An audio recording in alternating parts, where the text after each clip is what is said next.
what an exciting way how to start a video off. Obviously she is running, she is alive, but still a little rough around the edges. We're going to be doing a Forscher LED lighting unboxing video, and we're going to put it all together all in the same video.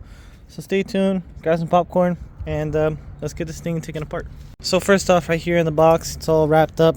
I believe this is only like 70 bucks. These are 9012 lights. So let me put you guys down and open up this box real quick.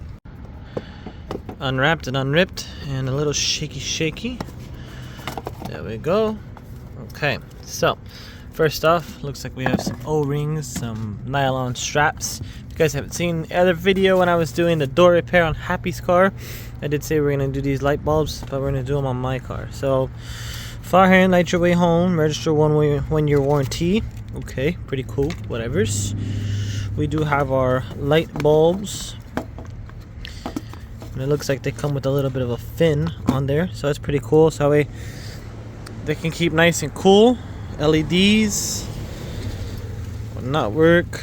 Try to flip your plug over. Okay, so we're gonna try these out. We're gonna make sure they work, and I guess just a pretty quick unboxing video. Looks like that little ring right there, I'm pretty sure probably goes to maybe right around the light itself. It looks like it'll fit that hole.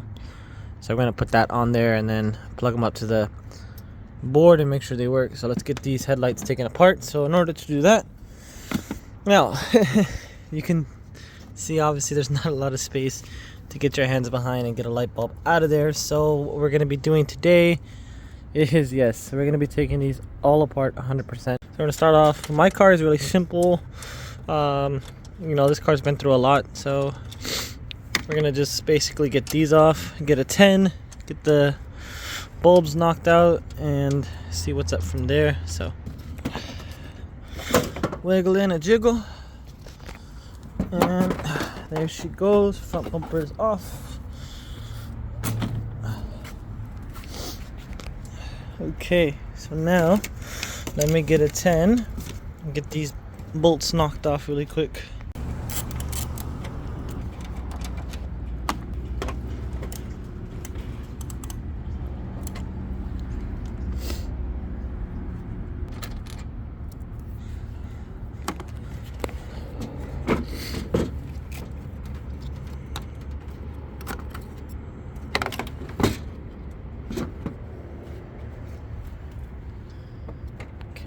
I'm probably gonna put you guys in the air, boop, just to make my life easier, so I can do this and you guys can watch all the work go down.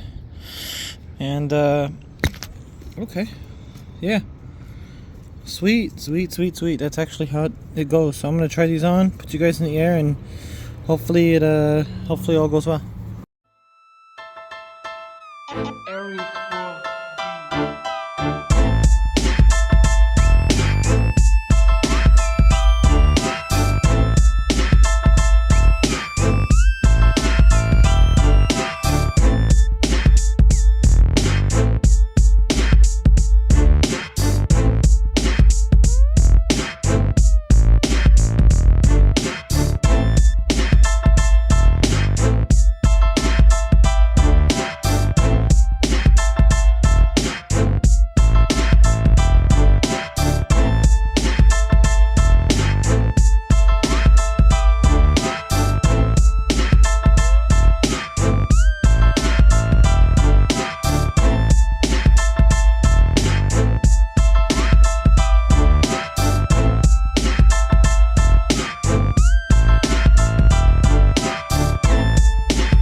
And there you guys have it. I hope you enjoyed that little time lapse. Yes, I did have this drone right up behind me, so it was a little distracting hearing it buzz. Wondering, am I gonna get a new haircut today, or is my hair gonna get cut up? But pretty cool. Flew this up in the air. Got the lights in there probably like 10 minutes. Honestly, did not take that much time. I was a little too excited and too distracted with the drone, but pretty cool. LEDs fit in nice, like OEM. Was a little worried of how they go into there. I never done these lights before on this car. I've done before on my other cars that I had in the past, but these are probably gonna go on my mom's car just temporarily until, of course, she can afford you know, money lights. So of course she can afford lights herself. So for now I'm gonna keep these because they are gonna be installed into her car tonight, so she can also see. She does have a Fiat 500. If you guys haven't seen videos on that one, it's on the channel as well. I know I say this a lot, but there's a lot of stuff that I do on this channel, guys. So if you haven't already, hit that subscription button. If you have, thank you for all that love and support and continuous support. Videos are going crazy, subscription is going up, the shorts are going up. It's really amazing to see all this stuff happening, guys. And trust me, when this car is 100% ready to hit the road, there's going to be a lot of things going on. And I was thinking about the wide body on this car, but with the whole wide body situation, this car does naturally from factory have a nice little curve to it. I know it has some quarter panel damage, so I was like, hey, might as well full send it. But the issue is that this thing would have to be fixed in order to put the wide body on there, because it's, I mean, it's all the way bent up. Maybe I just might put a wide body on there because of how big that dent is. If you see right here, it's that natural curve that I was trying to talk about with these cars. And the wide body that I want is much different from what people have, which is a whole entire kit that falls along that body line right there. I could maybe even make my own, but like I said, there's a lot of stuff that has to happen with this car. Still got to clean the interior. At the last chill flow meet that we had, I had a whole entire hay bale in there, so that's a Formula FD tire that I had in the house, but I put it in here because that thing is huge. But plan is to do some kind of table with that later on in life. But for now, I guess that's the end of the video, guys. So as always, stay safe and stay chill.